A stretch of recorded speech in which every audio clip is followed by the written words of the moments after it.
ஆண்டவனுக்கு கட்டுப்பட்டு அவன் மட்டும்தான் தொடர்ந்து வாழக்கூடிய கடகராசி அன்பு சொந்தங்களுக்கு வணக்கங்க. எல்லாரும் எப்படி இருக்கீங்க? இந்த கடகராசிக்காரங்க 12 ராசியிலேயே வித்தியாசமானவங்க. என்னம்மா சொல்ற? ஆமா, இவங்களுக்குன்னு ஒரு உலகத்தை படைச்சு அதுல வாழ்ந்துட்டு இருப்பாங்க. கற்பனை சக்தி அபாரமா இருக்கும். தனக்கான சந்தோஷத்தை தானே உருவாக்கிப்பாங்க. கற்பனையிலாவது நல்லா இருந்துட்டு போவோமே. கடகம் இப்போ உயிர் வாழ்றதே அந்த கற்பனையில தான். ஏன்னா கஷ்டம் வெளியே சொல்ல முடியாத கஷ்டம். நான் எப்போ வாயை திறந்து சொல்லுவனோ என் கஷ்டத்தை, அதை நீ கொண்டாட காத்துக்கிட்டு இருக்க. அந்த ஒரு சந்தோஷத்தை மட்டும் உனக்கு தரமாட்டேன். இந்த ஒரு மைண்ட் செட்ல மட்டும் தான் கடகராசிக்காரங்க எதிரிகளுக்கு சிம்ம சொப்பனமா வாழ்ந்துகிட்டு இருக்கும். எதிரி நினைக்கிறாங்க, எதிரி வீட்டார் நினைக்கிறாங்க, சூழ்ச்சி எப்படா இவளை வீழ்த்தலாம், நல்லாவே இருக்கா பாரு. இவங்க ஒரு விஷயத்தை செய்யணும்னு முன்ன வைப்பாங்க காலை. உடனே உன்னாலாம் செய்ய முடியாது, நீனா அப்படிதான் இப்படிதான்ற மாதிரி கூட போறதவங்க ஏன் பெத்தவங்களே கடகராசியை மட்டம் தட்டிட்டு தான் இருப்பாங்க. இல்லைன்னு மறுக்க முடியுமா? ஆனா எதை பத்தியும் கவலை கிடையாது. எனக்கு நீ ஒன்றும் நல்லவன சர்டிஃபிகேட் கொடுக்க வேணாம், எனக்கு நீ நல்லவன சர்டிஃபிகேட் கொடுக்க வேணாம், யாரும் எனக்கு பண்ண வேணாம். கடகங்கிறவங்க பாசத்துக்கு கட்டுப்பட்டவங்க. பல துரோகங்களை உறவுகளாலவே அனுபவிச்சிருக்கீங்க. இப்போ வரைக்குமே நிறைய சூழ்ச்சிகள் சொந்த பந்தங்கள் தான் உங்களுக்கு பண்ணியிருக்காங்க. ஏன் எல்லாரும் ஏதாவது ஒரு பிரச்சனைனா உங்களை தூக்கி உள்ள போட்டுருவாங்க. நீ தான் காரணங்கிற மாதிரி. நீங்க என்ன பண்ணுவீங்க?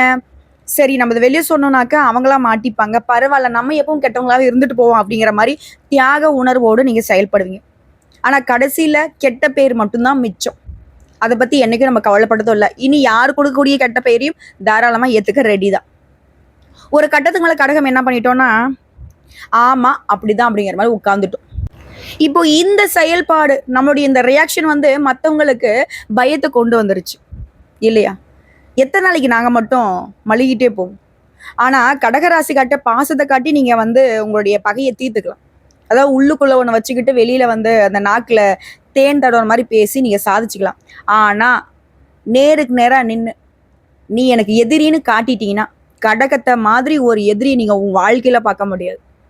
உங்களை துன்படுத்த மாட்டாங்க. நீ எங்கேயுமே ஏஞ்சிக்க முடியாத அளவுக்கு செக்க வச்சு விட்ருவாங்க. என்ன கடகராசிக்காரங்களே, நம்மளாம் சூழ்ச்சி பண்ண ஆரம்பிச்சா ஒருத்தங்களும் மிஞ்ச மாட்டாங்க இல்லையா? அது ஒரு புறம் இருக்கட்டும்மா. இந்த மாதிரி தரங்கட்டவங்களை பற்றிலாம் யோசிக்கிறதுக்கு எனக்கு நேரம் இல்லை. நீ சொல்ல வேண்டிய விஷயத்த சொல்லு. ஏதாவது நல்லது நடக்குமா? எனக்கு ஏதோ கொஞ்சம் ஆறுதல் தர மாதிரியாவது பேசி விடு. நடக்குதோ நடக்கலையோ கண்டிப்பா நடக்குங்க. கடகராசிக்காரங்க இத்தனை நாளா அஷ்டம சனியால மட்டும்தான் பாதிக்கப்பட்டு அல்லோலப்பட்டுட்டு இருந்தீங்க. அடுத்தா வரக்கூடிய சனி பகவானுக்கு அடுத்தபடியா மெதுவா நகரக்கூடிய ராகு கேது உங்களுக்கு பாதிப்பை கொடுக்குற மாதிரி உங்களுக்கு பயமுறுத்தினாலும் அவங்களால உங்களுக்கு பாதிப்பை ஏற்படுத்த முடியாது. காரணம் நான் பின்னாடி சொல்றேன். ஆனா இப்போ இந்த வீடியோ பதிவுங்கிறது தலைப்பு பார்த்திருப்பீங்க, ஒரு உறவால உங்க வாழ்க்கையே மாறப்போகுது. கடகராசிக்காரங்க எழுதி வச்சுக்கோங்க, மே 14ஆம் தேதி இது நடக்கும். என்னமோ உறவு, ஆல்ரெடி உறவுகளால் தான் நான் உரிமையில தான் நிக்கிறேன். இதுக்கு மேல அந்த உறவு என்ன பண்ண போகுது? பயப்பட வேணாம். அது உங்களுக்கு நல்ல உறவு தான். அதாவது நவ கிரகங்கள்லயே நல்லதை மட்டுமே செய்ய பழக்கப்பட்ட ஒரு கிரகம் யாருங்க? தனக்காரகன், முழு சுபகிரகம் பிரகஸ்பதி, தேவர்களுக்கு எல்லாமே தலைவன்னு அழைக்கூடிய குருவினாலதான் உங்களுக்கு மாற்றம். வாழ்க்கை நல்ல வகையில மாறப்போகுது. சொன்னப்பறம் உங்க தலைவிதியே மாறும். சனி பகவான் என்ன, ராகேது என்ன, ஓரம் போங்கப்பா. என்ன எல்லாம் கேட்க ஆள் இல்லையா? கடகத்துக்கு என்ன இவ்வளோ கஷ்டம் கொடுத்துட்டு இருக்கீங்க? ஏப்பா சனீஸ்வர் பகவானே, இத்தனை வருஷம் தான் வச்சு செஞ்சுக்கிட்டு இருந்த, கவனம் போக முடியாதா? உனக்கு பின்னாடி இந்த ராகவும் கேது வேற இழுத்து விட்டு போயிருக்கியா? ஒருத்தனும் கை வைக்க முடியாது அப்படிங்கிற மாதிரி குரு உங்களுக்கு பாதுகாப்பு கொடுக்க போற. இந்த குருங்கிறவர் யாருங்க? ஃபர்ஸ்ட் ஆதி பரம்பொருளாகிய இறைவன் தன்னோட சக்தியை பிரம்மா, விஷ்ணு, ருத்ரன் சொல்லிட்டு 3 அம்சங்களாக படைத்தாங்க. பிரம்மதேவர் படைப்பு தொழில தனக்கு உதவி புரிய சப்தம ரிஷிகளை உருவாக்கினார். அந்த 7 ரிஷிகள் மூலம் மனித அசுர இனங்கள் தோன்றுச்சு. அந்த 7 ரிஷிகள்ல ஆங்கிரிஷ முனிவரின் மகன் தான் அந்த பிரகஸ்பதி, அதாவது வியாழ பகவான். சரிங்களா? ஜோதிட சாஸ்திரப்படி இவர் பெருமை பெற்ற ஒரே கிரகம். இவர் உங்களுக்கு என்ன மாதிரியான பலன்களை கொடுப்பாருன்னா, முக்கியமான 2 விஷயத்துக்கு காரணகர்த்தாவா விளங்குவார். முதல் விஷயம் தனம். தனம்னு சொல்லக்கூடிய பணம். அதே மாதிரி புத்திர சம்பத்துன்னு சொல்லக்கூடிய குழந்தை செல்வம், இந்த இரண்டையுமே அளிக்கக்கூடிய சர்வ வல்லமை பெற்ற கிரகம் தான் அந்த குரு. குருவை பொறுத்த வரைக்கும் இது மட்டும் இல்லைங்க, பல்வேறு விதமான ஆதிக்கங்களையுமே உங்களுக்கு கொடுப்பார்.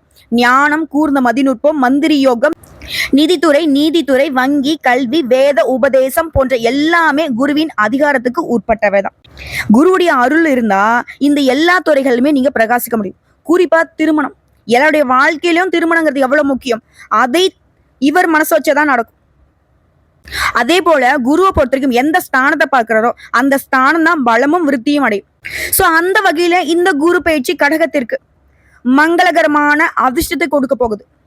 இப்போ பொதுவா கடகம் அப்படின்னாவே என்னங்க, நிறைய கஷ்டத்தை தாண்டி தான் வந்திருக்கோம். அப்போ இவங்க என்ன முட்டாளா, இவங்க என்ன ஏமாளியான்னு கேட்டீங்கன்னா கண்டிப்பா கிடையாது. திட்டம் போட்டு செயலாற்றுவதில் கடகத்தை மாதிரி ஒரு வல்லவர்களை நீங்க பார்க்கவே முடியாது. அதே போல கற்பனை சக்தியில சிறந்த விளங்கக்கூடியவங்க இந்த கடகராசி தான். மேக்சிமம் கலைத்துறையில சாதிக்கூடியவங்களும் இந்த கடகராசிக்கு உட்பட்டு தான் வருவாங்க. ஆளுமை மிக்கவங்க, இவங்க நினைச்சதை அடையிற வரைக்கும் சோர்ந்தே போக மாட்டாங்க. எத்தனை தடைகள் வந்தாலும் சரி முடிஞ்சா தகர்த்தெறிவாங்க. ஆனா இவங்க அதை தாண்டியே குதிச்சிருவாங்க. தான் இலக்கை அடையணும், வெற்றி இலக்கு மட்டும்தான் இவங்களுடைய நோக்கம். அதுக்காக உசுரையும் கொடுக்க தயங்க மாட்டாங்க. ஸோ இப்படி தீவிரமா செயல்படக்கூடியவங்களாக இருந்தாலும் அன்புக்கு கட்டுப்பட்டவங்க, தாய் உள்ளம் கொண்டவங்க, ஒரு ஈயரும்புக்கு துரோகம் நினைக்காதவங்க, இதுதாங்க இவங்களுக்கு மைனஸா வந்து நிக்குது. ஏன் கடகராசிக்காரங்களே, ஏங்க ஒருத்தங்களை வந்து ஏத்து பேசி பாருங்க, பேச மாட்டாங்க. ஏத்து பேசுனா ஒருத்தன் முன்னாடி நிக்க முடியாது. இப்படிப்பட்ட உயர்ந்த உள்ளம் படைத்த தேவர்களுக்கு இணையான குணம் கொண்ட கடகத்திற்கு கடகம் சொல்றதா இல்ல கடவுளின் குணம் படைத்தவங்கன்னு சொல்றதா?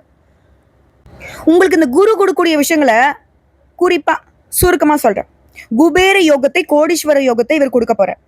அதாவது அடுத்த ஒரு வருஷத்துக்கு உன் முயற்சிக்கு வெற்றி, முன்னேற்றத்தை தரும். தொழில் ரீதியா பல வளர்ச்சிகளை கொடுத்து பெரிய செல்வந்தர்களாக கடகராசிக்காரங்களை மாத்தி வைக்க போற. குரு பார்க்கறதுனால பெட்டி பெட்டிய பணவரவு இருக்க போகுது.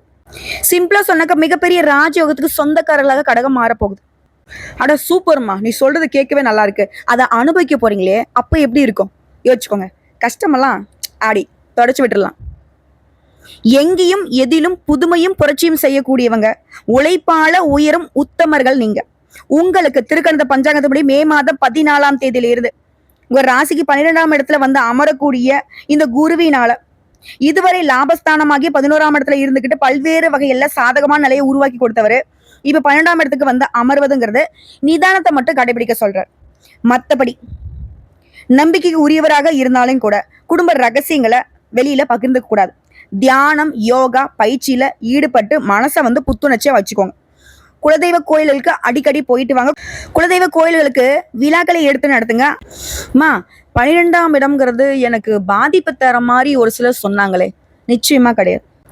நிதானம்ங்கிறது தான் உங்களுக்கு பிரதானமா பார்க்கப்படுது. இந்த ஒரு விஷயத்த மட்டும் கெட்டியா படிச்சுட்டா கடக ராசிக்காரங்க எப்பேற்பட்ட சவாலையும் அழகா சமாளிச்சிடலாம். குரு பகவான் உங்க ராசிக்கு 4ஆம் இடத்தை பார்வையிடுறார். தாயினுடைய ஆரோக்கியம் சிறப்பா இருக்கும். தாய் வழி சொத்துக்கள் கிடைக்கிறதுக்கு வாய்ப்பு இருக்கு. கூடா பழக்க வழக்கங்கள் உள்ளவர்களுடைய நட்பை துண்டிச்சுக்கோங்க. குரு பகவானுடைய பார்வை 6ஆம் இடத்தை பார்க்கறனால எதிர்பாராத செலவுகள் இருக்கும். அந்த செலவுகள் உங்களுக்கு சுப செலவுகளா இருக்கும், பயப்பட வேண்டாம்.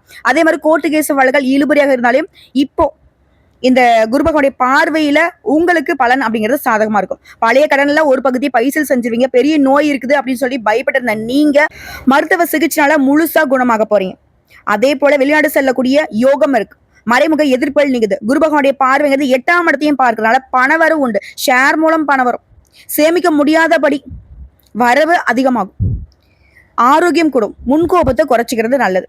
அதே போல குரு பகவானுடைய நட்சத்திர சஞ்சாரங்கிறது உங்களுடைய ஒரு புண்ணியாதிபதியும் ஜீவனாதிபதியுமான செவ்வாயின் நட்சத்திரத்துல 14/5/2025 முதல் 13/6/2025 வரைக்கும் குரு பகவான் போவதனால எடுத்த காரியங்கள் எல்லாமே வெற்றி அடையும். வீடு வாங்குறது, மனை வாங்குறது, சொத்துக்கள் வாங்குறதுக்கு அட்வான்ஸ் பணம் கொடுக்கறது, இந்த மாதிரியான யோகங்கள் அமையும். புதுசா வண்டி வாகனம் வாங்கக்கூடிய யோகம் இருக்கு. திடீர் யோகங்கள்ங்கிறது எந்த வகையில் வேணா வருங்க. இந்த நேரத்தை தாண்டி ராகு நட்சத்திரத்துல குரு போகிறப்போ சின்ன சின்ன தடங்கள் வரும். அதே மாதிரி பணம் கொடுக்கல் வாங்கலும் ரொம்ப கவனமா இருக்கு. யாரை நம்பி ஒத்த பைசா கூட கொடுத்துறீங்க, பணம் கொடுத்தீங்கன்னாக்க ஏமாற வேண்டிய சூழ்நிலை வரும். இரவு நேர பயணங்களை தவிர்த்துக்கோங்க. குடும்பத்திலுமே சின்ன சின்ன விவாதங்கள் வரும். அதையும் வந்துட்டு அன்பா அரவணைச்சு குடும்பத்தை வந்து வழி நடத்திக்கோங்க.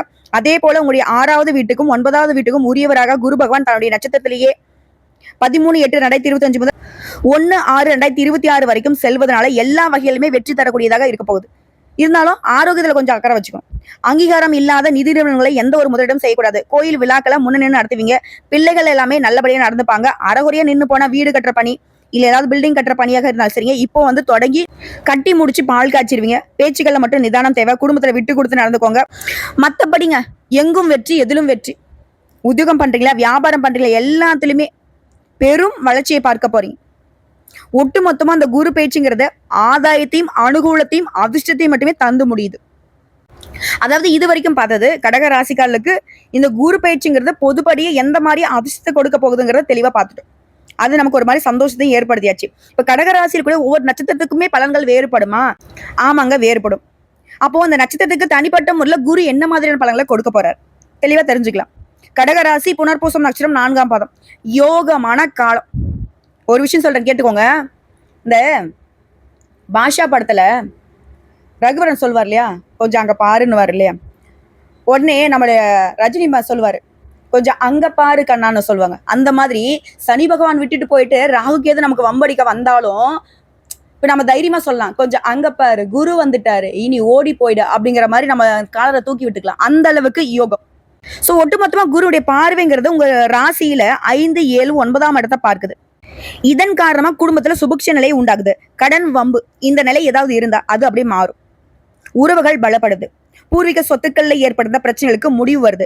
தந்தையாருடைய சொத்துக்கள் உங்க கைக்கு வரும். சிலருக்கு வாரிசு அடிப்படையில தந்தையாருடைய வேலை கிடைக்கும். குழந்தை பாக்கியத்துக்காக காத்துட்டவங்களுக்கு உங்களுடைய வேண்டுதல்கள் பலிக்கும். அதே போல ஒரு சிலருக்கு 2வது குழந்தை பாக்கியம் கிடைக்கும். அடுத்த திருமண வயதுல இருக்கவங்களுக்கு மனமேடை ஏறக்கூடிய யோகம் இருக்கு. தம்பதிகளுக்கிடையே கருத்து வேறுபாடு இருந்தா அது விலகி போகும். கூட்டுத்தொழில் செய்யறவங்களுக்கு லாபம் அதிகமாகும். புதுசா வீடு வாங்குறது, சொத்து வாங்குறது, இப்படி உங்களுடைய கனவுகள் எல்லாமே இப்ப நனவாக போகுது. இது இல்லாம உடல் பாதிப்புகள் விலகுது. தொழிலும் சரி, வேலையிலும் சரி, உங்களுக்கு இருந்த எதிர்ப்புகள், மறைமுக தொல்லைகள் இருந்த இடம் தெரியாமல் ஓடி போகும். இழுபறி வழக்குகள் உங்களுக்கு சாதகமா முடியும். அதே போல உங்களுடைய செல்வாக்கை மறைக்க நினைச்சு எதிரிகள் மேற்கொண்ட முயற்சிகள் எல்லாமே நிறைவேறாமல் போகும். உங்களை எதிர்க்க முடியாம தலைமறைவா ஓடிடுவாங்க. இதை எடுத்து தாய் வழி உறவுகளுடைய ஆதரவுங்கிறது உங்களை பாதுகாத்து நிக்குதுங்க. இன்னும் பொது பலன்களா சொல்லணும்னா கடகராசிக்கு குரு உச்சங்க. இதன் காரணமா யோகமான பலன்கள் மட்டுமே உங்களை வந்து சேரும். இவர் கூடவே சூரியன் செவ்வாயுடைய சஞ்சாரமும் உங்களுக்கு பெருமளவுல நன்மைகளை உண்டாக்க போகுது. வசதி வாய்ப்பை அதிகரிச்சு கொடுக்குறாங்க. அது தொழில் ரீதியா தொழில்ல கூடுதல் அக்கறை காட்டுவீங்க. முதலீட்டிலும் சரி, உற்பத்திலும் சரி கொஞ்சம் கவனம் வச்சுக்கோங்க. மற்றபடி எல்லா விதங்களுமே ஏன் வேளாண் துறையில கூட லாபம் கூடும். அடுத்து பணியாட்கள், தனியார் துறையா அரசாங்கத்துறையா, ஆண்களோ பெண்களோ ஒருத்தர் கீழே கை கட்டி வேலை பார்க்குற கூலி வேலை செய்தாலும் சரி உயர்வு ஏற்பட போகுது. உங்களுடைய எதிர்பார்ப்புகள் பூர்த்தி ஆகுது. நெருக்கடிகள் இல்லாமல் போகுது. அரசு வேலையில் இருக்கிறவங்களுக்கு எதிர்பார்த்த இடமாற்றம் கிடைக்கும். குடும்பத்தை விட்டு பிரிஞ்சிருந்தாங்க, இப்ப குடும்பத்தோட ஒன்று சேர போறீங்க. அடுத்து பெண்களை பொறுத்துக்கம் படிப்பு, வேலை, திருமணம் எல்லாமே உடைய கனவுகள் எல்லாமே நனவாக போகுது. சிலருக்கு குழந்தை பாக்கியம் கிடைக்கும். கணவர்கிட்ட ஏற்படுத்த பிரச்சனைக்கு முடிவு வருது. உறவுகள் மத்தியில செல்வாக்கு உயர்ந்து, பொன் பொருள் சேருது. எதிர்பார்த்த இடமாற்றம், பிள்ளைகளுடைய நலன்ல அக்கறை கூடுது. அடுத்து கல்வியை பொறுத்திருக்கும். படிப்புல அக்கறை வச்சுக்கோங்க. ஆர்வமும் இருக்கும், அக்கறையும் உண்டாகும். நீங்க எதிர்பார்த்த மதிப்பெண்கள் வரும். பொது தேர்வுகள்ல விரும்பிய கல்லூரி மற்றும் விரும்பிய பாடப்பிரிவுகள்ல சேரக்கூடிய நிலை இருக்கு. அடுத்த ஆரோக்கியத்தை பொறுத்திருக்கும். உடல்நிலையில கொஞ்சம் கவனம் வச்சுக்கோங்க. மற்றபடி பெருசா எந்த ஒரு தொந்தரவும் இருக்காது. அடுத்து குடும்பத்தை பொறுத்திருக்கும்.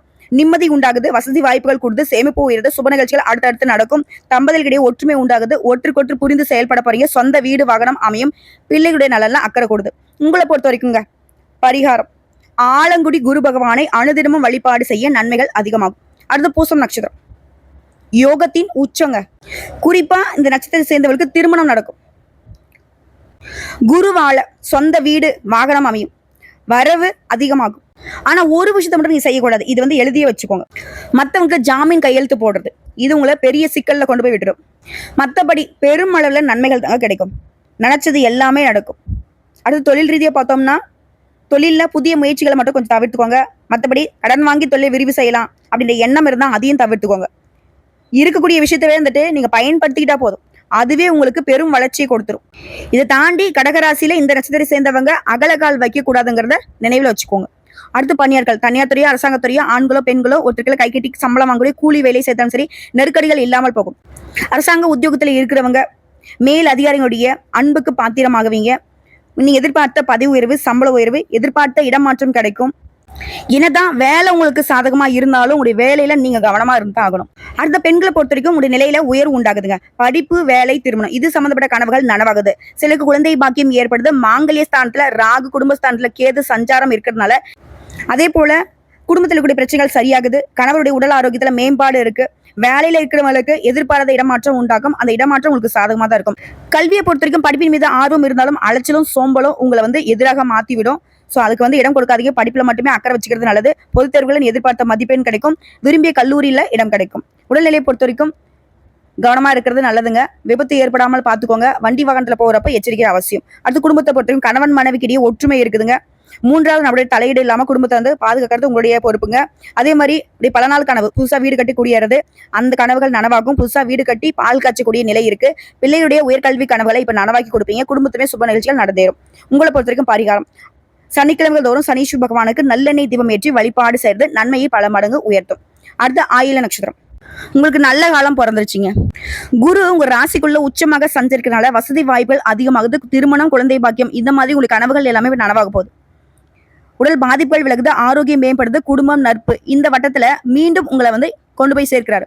புதுசா நிலம் வாங்குறது, வண்டி வாகனம் வாங்குறது, பழைய வீட்டை புதுப்பிக்கிறது, இந்த மாதிரியும் அசையாத சொத்துக்கள் உங்க பெயர்ல வாங்குறதும் எல்லாமே உங்களுக்கு வளர்ச்சி. அதே போல எதிர்ப்பு, பகைவர் தொல்லை எல்லாமே விலகி நிம்மதியை அடைய போறீங்க. இது வரைக்கும் நீங்க பார்த்துட்டு வந்த பிரச்சனைகள் எல்லாமே உங்களை விட்டு விலக போகுது. வாழ்க்கையில புதிய நம்பிக்கை உண்டாக போகுது. தொழில் மீண்டும் முன்னேற்றம் அடையும். வருமானம் அதிகமாகும். கோர்ட்டு கேஸ், வழக்கு, வம்பு, சண்டை, சச்சரவு எல்லாமே நீங்க போகுது. சாதகமான நிலை உருவாக போகுது. இதோட நினைச்ச வேலைகள் எல்லாமே நடந்தேறும். மேலும் குருவுடைய பார்வையினால சுப பலன்கள் மட்டுமே உண்டாகும். இதே நேரத்துல சூரியனும் செவ்வாயோட சஞ்சாரம் கூட உங்களுடைய நிலையை உயர்த்தி வைக்கிறாங்க. அடுத்து தொழில் ரீதியா கூடுதல் அக்கறை எடுத்துப்பீங்க. உங்களுடைய தொழிலை பொறுத்த வரைக்கும் நீங்களே மேற்பார்வையிடணும்.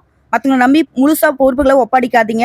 ஏன்னா எப்பவுமே கடகராசிக்கு மற்றவர்களால தொல்லைகள் மட்டும்தான் மிச்சம். சாதகமான பலன்கள் ஒரு நாளும் கிடைக்காது. அதை மனசுல வச்சுக்கோங்க. மற்றபடி தொழில் ரீதியா கொடி கட்டி பறக்க போறீங்க. அதே பணியாட்களை பொறுத்த வரைக்கும் ஆண்களோ பெண்களோ, தனியார் துறையோ அரசாங்கத்துறையோ இந்த காலகட்டத்தில் செய்து வரக்கூடிய தொழில கவனம் இருக்கணும். நிர்வாகத்தை அனுசரித்து நடத்துக்கோங்க. மற்றபடி எல்லா விதங்களுமே வெற்றி உண்டு. அடுத்து பெண்களை பொறுத்த வரைக்கும் பாதிப்புகள் விலகுது.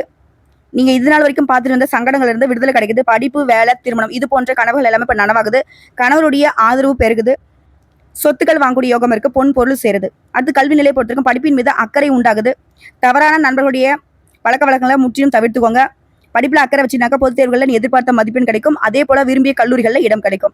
அடுத்த ஆரோக்கியத்தை பொறுத்த வரைக்கும் எதிர்பாராத சங்கடங்கள் தோன்றி மறியும். சிலருக்கு என்ன நோய்ங்கிறது தெரியாம மருத்துவர்கிட்ட போயிட்டு வருவீங்க. அதெல்லாம் இருக்கக்கூடாதுனாக்கா ஆரோக்கியத்தில் எப்பவுமே அக்கறை வச்சுக்கோங்க. அடுத்து குடும்பத்தை பொறுத்த வரைக்கும் தான் குடும்பம், தான் பிள்ளைகள், இந்த மாதிரி யோசிச்சு எந்த ஒரு பிரச்சனையும் போகாம வாழ்ந்தீங்க அப்படின்னாக்கா சிறப்பான குடும்ப வாழ்க்கை அமையும். தம்பதிகளை பொறுத்த வரைக்கும் ஒருத்தருக்கு அனுசரிச்சு நடத்துக்கோங்க. அதே போல குடும்பத்தை பொறுத்த வரைக்கும் மூன்றாவது நபருடைய தலையீடு இல்லாமல் பார்த்துக்கோங்க. ஏன்னா அவங்களால பிரச்சனை வரதுக்கு வாய்ப்பு இருக்கு.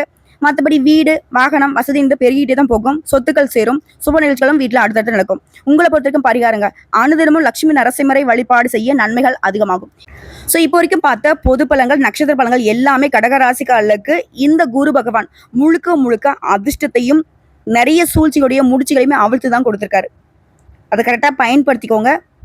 ஸோ இந்த அதிர்ஷ்டமும் வாய்ப்புகளும் நிலச்சிருக்கணும்னாக்கா நீங்கள் செய்ய வேண்டிய ஆலய தரிசனம் மற்றும் பரிகாரம் வழிபாடுன்னு வச்சுக்கோங்க.